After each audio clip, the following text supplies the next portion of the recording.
নাই, এটা হারাম বাস হারাম। এটা নিয়ে কোনো তর্ক করা যাবে না, কোনো ডাক্তার ভাড়া করা যাবে না, কোনো সায়েন্টিস্ট ভাড়া করা যাবে না। আমি সবার কাছে হাত জোর করে ক্ষমা চাই।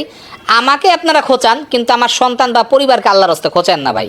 আমার ওয়াইফ আমাকে মানে সবাই বলে, ও আপনি সাইদুর ট্যাটুর বউ না? আমার মেয়ে টিফিন খেয়ে গেছে, আমার মেয়ের সাথে কথা বলে যে এই তুমি সাইদুর ট্যাটুর না মেয়ে না?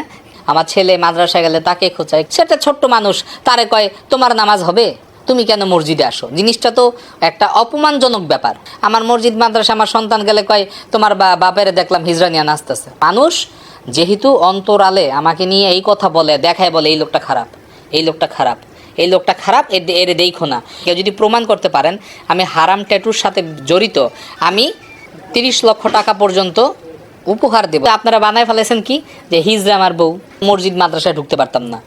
মানুষজন মনে করেন যে টানাটানি হেসরা হেসরি অবস্থা, বাজে অবস্থা। আমার ওয়াইফ আমার বাচ্চাদের নিয়ে স্কুলে যায়, তো সেখানে আমার ওয়াইফ আমাকে মানে সবাই বলে, ও আপনি সাইদুর ট্যাটুর বউ না? জিনিসটা কি, আমি সাইদুর ট্যাটু, এই হারাম জিনিসটা আমার সাথে রাখতে চাই না। এরপরও আমাদের দেশের মানুষ কি করে, সাইদুর ট্যাটু বলে। কেন ভাই, আমার নাম তো অনেক সুন্দর, সাইদুর রহমান ভুইয়া। সাইদুর ভাই বলেন, সাইদুর বলেন, সাইদুর ট্যাটু।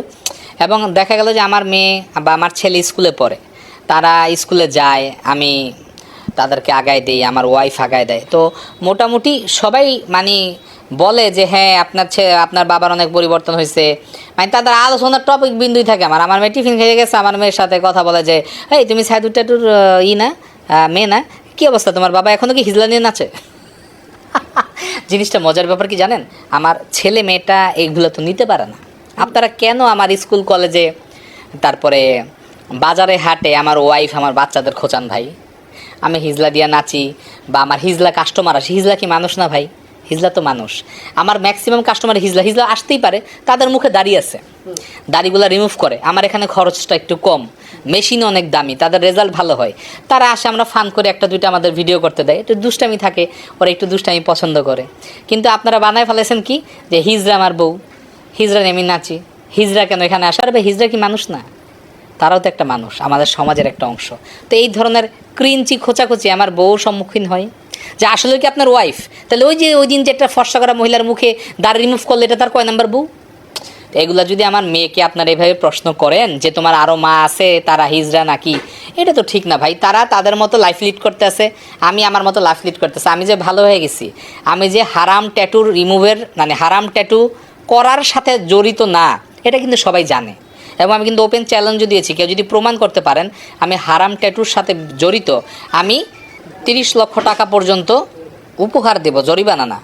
কিন্তু মজার ব্যাপার হলো যে মানুষ কি করে যে আমার মেয়েকে খোঁচায়, আমার ছেলে মাদ্রাসায় গেলে তাকে খোঁচায়, কী ব্যাপার তুমি তো সাইদুর ট্যাটুর ছেলে, তোমার কি নামাজ হবে? আরে ভাই, আমার ছেলের নামাজের সাথে আমার কি সম্পর্ক রে ভাই?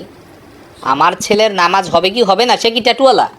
ট্যাটুওয়ালা তো আমি, হাত ভরা ট্যাটু দেখতেই পারতেছেন, ঠোঁটের ভিতরে ট্যাটু, সারা শরীরে ট্যাটু, বুঝলাম ট্যাটু, কিন্তু আমার ছেলে তো ট্যাটুওয়ালা না, সেটা ছোট্ট মানুষ, তারে কয় তোমার নামাজ হবে, তুমি কেন মসজিদে আসো? জিনিসটা তো একটা অপমানজনক ব্যাপার।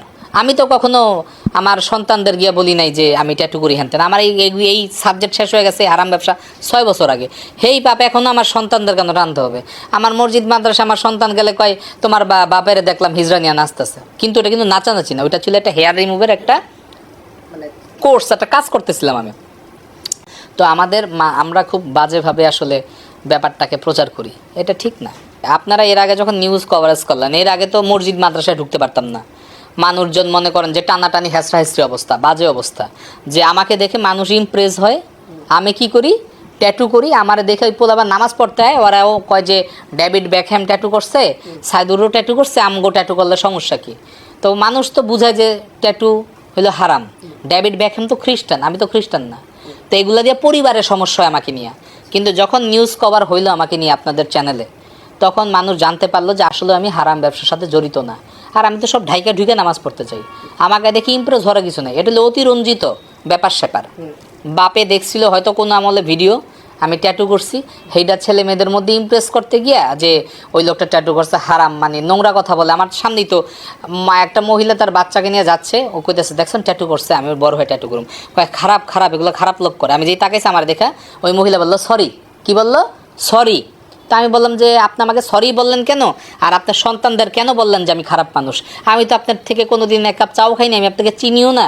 আপনি কি আমি কি তাও জানি না। আপনাকে আমরা চিনি, আপনি তো অনেক ফেমাস। আমি কই এটা কিসের ফেমাস? যেই ফেমাস আপনি আপনার সন্তানদের বললেন আমি খারাপ। আপনার আমি কবে বাসায় গিয়ে এক কাপ চা খাইছি? আপনি কে ভাই? জবাবই দিতে পারে না। তো মানুষ যেহেতু অন্তরালে আমাকে নিয়ে এই কথা বলে, দেখায়, বলে এই লোকটা খারাপ, এই লোকটা খারাপ, এই লোকটা খারাপ, এর দেখো না, এগুলো তো নোংরা কথা। তো এটা আমার সন্তানদের উপর ইফেক্ট পড়ছে, আমার ওয়াইফের উপর ইফেক্ট পড়ছে। কিন্তু আমি প্রতিদিনই যুদ্ধ করতে আসি যে আমাকে এটার থেকে বেরোইতে হবে। আমি এই হারাম ব্যবসা ছেড়ে দিছি, কিন্তু মানুষজন আমাকে সারাদিন খোঁচায় লাভ নাই। আমি হারাম ব্যবসা ছেড়ে দিছি বা ছেড়ে দিছি, আপনারা খোঁচাও লাভ নাই, গুতেও লাভ নাই। আর আমার সন্তানরাও যুদ্ধ করতে আছে, যেহেতু আমি একটা পাপ করছি। যেমন মির্জাফরের পরবর্তী সন্তানরা এখনও বিভিন্ন জায়গায় পলাতক। আপনারা বিভিন্ন নিউজ কভারেজ দিলে দেখবেন যে পরিচয় দেয় না যে আমার দাদার দাদা ছিল মির্জাফর। তাদের এখনও পলায় থাকতে হয়। এটা একটা কি কালো অধ্যায়। তা আমি একটা আমার কালো অধ্যায় পের করে চলে আসছি, কিন্তু আমার সন্তানদের খোঁজায় মানুষ। ও ট্যাটুয়ালার ছেলে, ও সাইদুরের পোলা, ও সাইদুরের মাইয়া, ও আপনারা সাইদুরের ওয়াইফ, ইউটিউবে দেখছিলাম। তো এইগুলো আমার ওয়াইফ এবং বাচ্চা কাচ্চা দিতে পারেন। আমি সবার কাছে হাত জোর করে ক্ষমা চাই। আমাকে আপনারা খোঁচান, কিন্তু আমার সন্তান বা পরিবারকে আল্লাহর হস্তে খোঁচান না ভাই। আলহামদুলিল্লাহ আমি চেষ্টা করি 5 ওয়াক্ত নামাজ পড়ার। আমি কমপ্লিটলি 3 চিল্লা কমপ্লিট করে আসার পরেই আমি আমার ব্যবসাটা ছেড়ে দিছি, ট্যাটুর ব্যবসা, যেটা আপনারা সাইদুর ট্যাটু নাম আমাকে চেনেন। আমি বাংলাদেশের প্রথম ট্যাটু ব্যবসা হিসেবে আসছিলাম ব্যবসাকারে, সবাই গোপনে করতো। আমি ওপেন মার্কেট সাজায় বসছিলাম নিজের সুবিধার জন্য, এবং নিজের সুবিধার জন্য বিভিন্ন মিডিয়া কভারেজ হয়েছে যে ট্যাটু করা ভালো, এই যে লোম আছে, পানি লাগে, অজু হয়। ব্যবসার জন্য আমি এই মিথ্যা প্রচারণা করছি। এর জন্য পরবর্তী আমি সবার কাছে মাপ চাইছি যে আমার মাপ করে দেন। এই ধর্মীয় অনুভূতি এবং সায়েন্স এক না। সায়েন্স দেখতেছে লোমের গোড়ায় পানি লাগে, কিন্তু এটার সাথে অজুর কোনো সম্পর্ক নাই। এটা হারাম, বাস হারাম। এটা নিয়ে কোনো তর্ক করা যাবে না, কোনো ডাক্তার ভাড়া করা যাবে না, কোনো সায়েন্টিস্ট ভাড়া করা যাবে না।